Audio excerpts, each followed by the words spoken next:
Welcome back to Crawford-Clark Close-Up and our James Bond retrospective, as No Time to Die, the 25th 007 adventure, is just around the corner. We come to the 19th movie in the series and Pierce Brosnan's third outing as Bond. Brosnan had just come off filming the remake of the Steve McQueen classic The Thomas Crown Affair with Rene Russo when he started work on his third Bond film in January 1999. With a £70 million budget, a drop on the over £100 million afforded Tomorrow Never Dies, the next film would strip back a lot of the overblown action sequences for a more character-driven adventure for the last Bond film of the 20th century.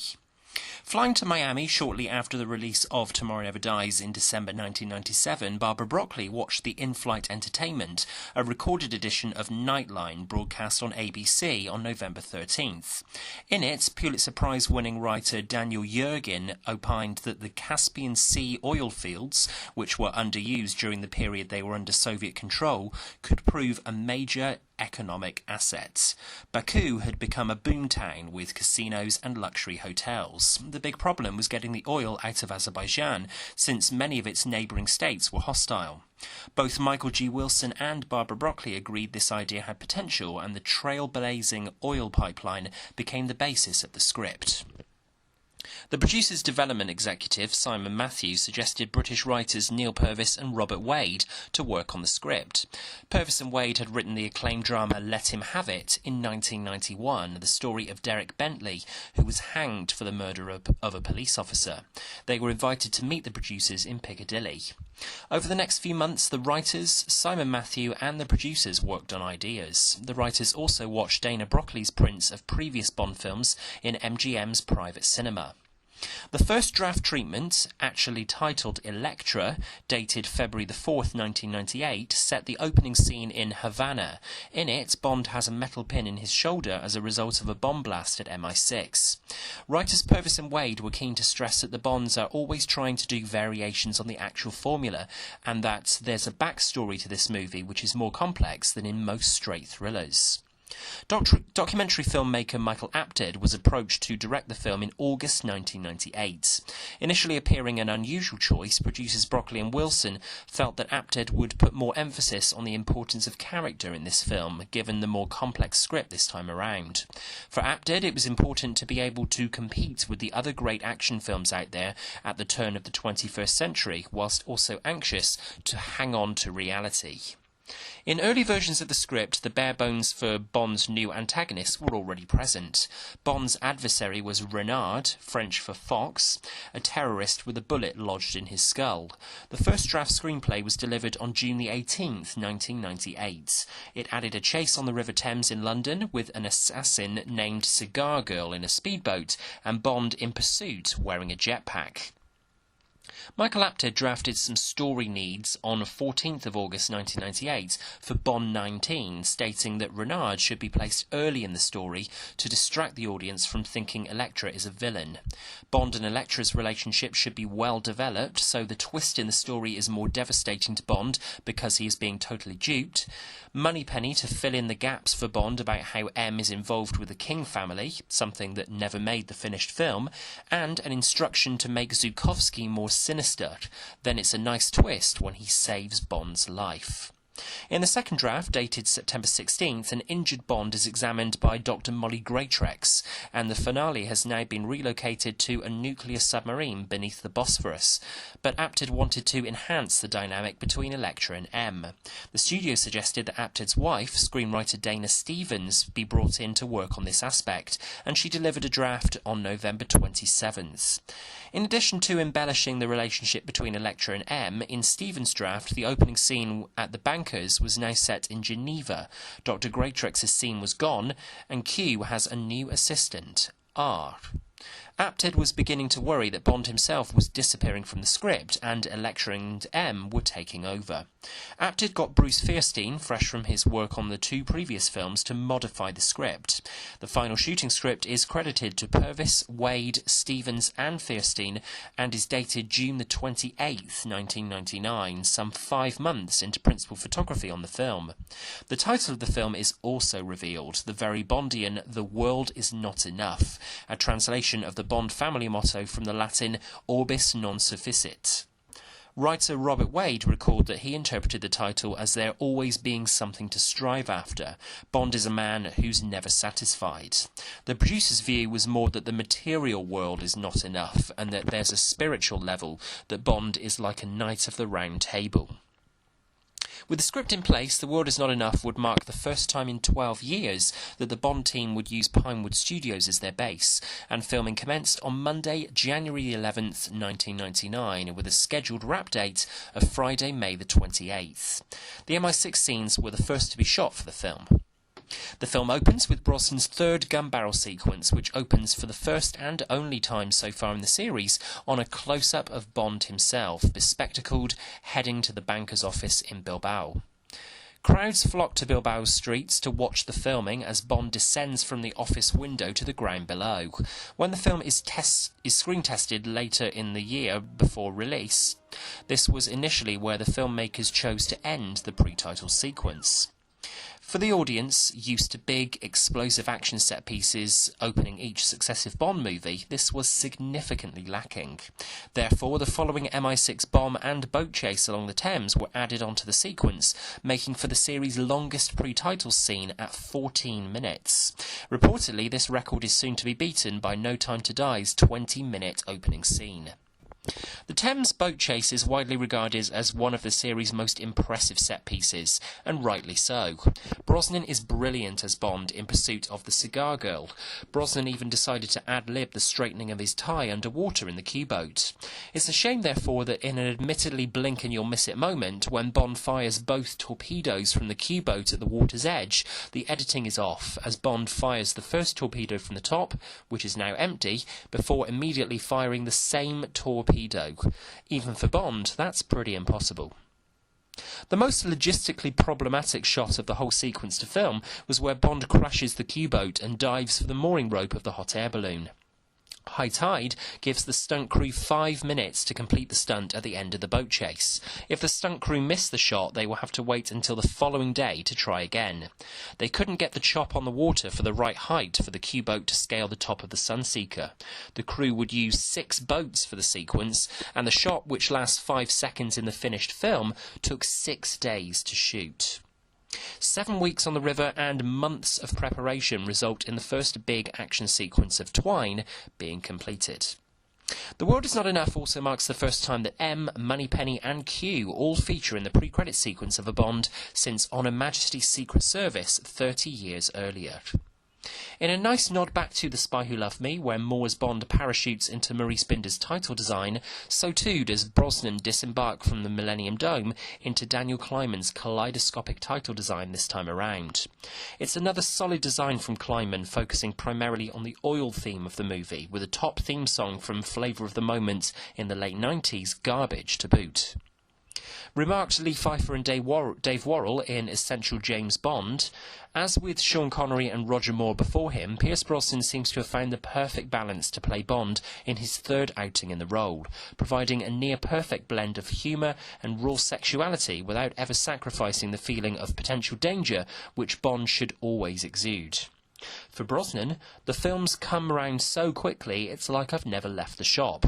I don't think the character's changed. I've changed. I've gotten more secure with the role. Brosnan was far more impressed with the script for his third film, remarking that there's room to play with the character. Brosnan was also enamoured with director Michael Apted for surrounding me with wonderful actors, which makes the job easier and more believable. In fact, all of Brosnan's supporting cast had nothing but praise for him and his interpretation of 007. For Robert Carlyle, Brosnan had a hardness to him which has been lacking for a while. You could believe that Brosnan could kill you. He's got something in his eyes. And Samantha Bond praised Brosnan's ability to combine all the best bits of all the previous Bonds. He's got the Celtic twinkle Mr. Connery had. He has a beautiful comedic delivery. He's incredibly handsome. He's a beautiful actor. And at the same time, he's very dangerous in a way the Timothy Dalton films had become. He's a proper millennium action man. Brosnan got his wish in some respects in Not Enough by being able to touch on the softer character moments that remind us that this is the same Bond who lost Tracy on his wedding day. Bond's solemn stare as Elektra asks whether Bond has ever lost a loved one is the closest we get to Bond's vulnerable, reflective side. In fact, Elektra is very much a central figure in Bond's life and is in some respects a substitute Tracy, Bond being ordered to protect her from herself and seemingly falling in love. Perhaps it's easy given he's working alongside the stunning Sophie Marceau, which leads us nicely onto the ladies of Bond's 19th adventure. Marceau plays 28-year-old Elektra Vavra King, who Bond makes it his mission to protect, as Robert Carlyle's villainous Renard, Elektra's captor, is seemingly plotting her death following her escape.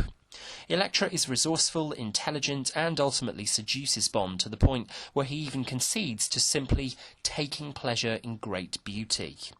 Before we're aware of Elektra's true intentions as the story unfolds, Marceau makes the character captivating from the moment you see her in mourning at her father's funeral in the post-titles scene. Bond falls for this woman, and she and Brosnan are dynamite together on screen, making Bond's ruthless killing in cold blood all the more impactful in the third act. Writers Purvis and Wade set out to make a memorable villainess for the first time in the series, and they certainly succeeded. For Sophie Marceau, the pleasure of being a part of the James Bond legacy is that it's a fantasy in a real world, and for an actor, it's fantastic because everything is possible. It's Denise Richards' nuclear physicist Christmas Jones who gets the brunt of the film's criticism, and it's not really Richards' fault as an actress, as she's perfectly fine. It's more the fact that we're being asked as an audience to stretch our credibility a little too far in thinking Denise Richards could really play such an intelligent character. Robert Wade recalled how the germ of Christmas Jones as a character went from her being a Polynesian girl behind a desk in Lloyd's of London to an insurance investigator, before this was vetoed as Brosnan had come off the Thomas Crown affair where Rene Russo's character had been an insurance investigator, to a bounty hunter, before ending up as a nuclear expert. Richards is certainly given the unconvincing, crass dialogue, but what the character lacks in conviction is certainly made up for in other departments. Bond's first conquest in this mission actually takes place at MI6's Scotland HQ, where he persuades Dr. Molly Warmflash to give him a clean bill of health in order to return to the line of active duty. Judi Dench's M gets a far meatier role this time around, as she's directly implicated in the plot, having been close friends with Elektra's late father Robert King, and advised Robert on the best course of action to take while Elektra was taken hostage. Dench gives one of her strongest performances as M during her 7-film run as the MI6 head. Says Dench, "I loved playing the part. On the first Bond film I had 3 days, on the second one I had 5 days, and this time 14 days. Samantha Bond appears briefly once again as Moneypenny, and Michael Kitchen returns as Bill Tanner, alongside Colin Salmon's Robinson this time around. See if you can spot the blink and you'll miss it shot of a portrait of Bernard Lee in the main meeting room behind the desk in the Scotland MI6 headquarters, in a nice nod back to the past. Desmond Llewellyn's Q gets a glamorous new assistant by the name of R in the guise of British comedy thespian John Cleese, and despite the character being played as a buffoon, he makes the sequence fun to watch. The World Is Not Enough marks Desmond Llewellyn's 17th and final appearance in the Bond series. Since From Russia with Love in 1963, Llewellyn's Q provided Bond with some of the most ingenious gadgetry and had brilliant chemistry with the 5 Bond actors he worked alongside. The scene ends with Q advising Bond to never let them see you bleed and to always have an escape plan, as Q then uses a contraption to leave the scene. It's played beautifully and is of course prophetic, as Roger Moore discussed the tragic events following the film's release. I was watching Sky News on Sunday the 19th of December 1999 when I heard the awful news that Desmond had been involved in a car accident. He was returning home to Bexhill from a book signing, and he died from his injuries. I was devastated. A few months later I attended his memorial service in London and spoke of the gentle gentleman who, despite having hands the size of spades and a total incomprehension of what he was talking about, always managed to explain and demonstrate his devices with great skill and endear himself to millions of fans across the world. Desmond Llewellyn was adored by everyone on the Bond sets and by legions of fans, and his contribution to the series over 36 years cannot be overstated. Having already discussed one of the film's main villains, it's important to give Robert Carlyle's Victor Zokas, Renard, a mention. The character is built up well and a sense of mystery surrounds him. We're aware that Renard captured Elektra and 009 was sent to kill Renard, and he put a bullet in his head which is still there, travelling through the medulla oblongata, which is dulling his senses and making him stronger every day until the day he dies. It's a great concept for a Bond villain, but when it comes to finally meeting Renard, the character isn't nearly as memorable as he should be.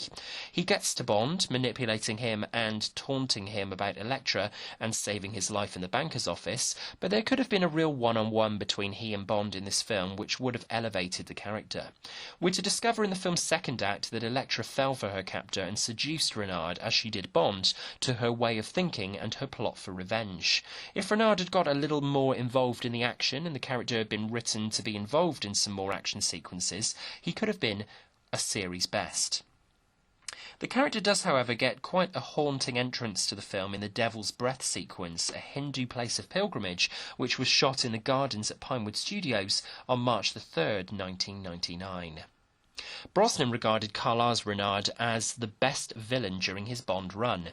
He is such a fine actor. When you have an actor like that, you have a performance, and if you have a script which is supportive of you, and I think this one was, then you have performance, you have drama, you have conflict. The World Is Not Enough is definitely the most character-driven Bond movie of the Brosnan era. There are some terrific set pieces and the dialogue is sharp, particularly between Bond and Elektra throughout. Whilst the film isn't always paced particularly well, the supporting cast all do a great job in selling the narrative. The finale from Bond in the torture chair to Bond and Renard's fight on the sub doesn't feel rushed like a number of the Bond finales and actually feels quite perilous for 007. Throughout June of 1999, work continued on the submarine climax. June the 25th, in the submarine control room, was the last day of filming for Brosnan and Richards, and June the 30th was the last day of shooting, 20 days over schedule. Despite its darker elements, the ending with MI6 watching the monitor as Bond enjoys having Christmas in Turkey is a delicious reminder, along with the immediate blaring of the main chords of the Bond theme and the bold text on screen, that James Bond will return, and so will continue to entertain audiences looking for the darker side of the character, whilst also appreciating the light. During the promotional tour for the film in December 1999 in Hong Kong, Brosnan was asked about his thoughts on the future of the series, remarking that he had a great director in Michael Apted who crafted a film that has character, style, wit and charm. GoldenEye to this, that's a good progression, good growth of character and confidence and assuredness. Brosnan also stressed that he'd love for the formula to be shaken up, to give the illusion of it at the beginning, but then to surprise. He enthused of his option to play Bond for a fourth time, but we'd have to wait until the series' 40th anniversary in 2002 before we'd get Bond 20. The World Is Not Enough premiered in November 1999 in Leicester Square and went on to become the highest grossing film in the series up to that point, taking over $361 million. Whilst Twine isn't top-tier Bond fare, the film holds a special place in this reviewer's heart, as the film was released in the same year that, as an impressionable pre-teen, I discovered the delights of the Bond series. This was my first cinematic encounter with 007, and life wouldn't be the same. From Crawford-Clark Close-Up. Take a chance on me. Sorry. What are your thoughts on The World Is Not Enough? Did Bond exit the 20th century on a bang or a whimper? Let us know your thoughts on the film and our review in the comments below, and if you enjoyed the video, please click subscribe at the top of the page so you don't miss out on any new content as soon as it gets uploaded. Come and find us on Facebook and Twitter and drop us an email with suggestions for things we can review in the coming months to crawfordclarkcloseup@gmail.com. James Bond will return with our thoughts on Brosnan's swan song, Die Another Day. You have been warned. Thanks for watching, and until next time, that's a wrap.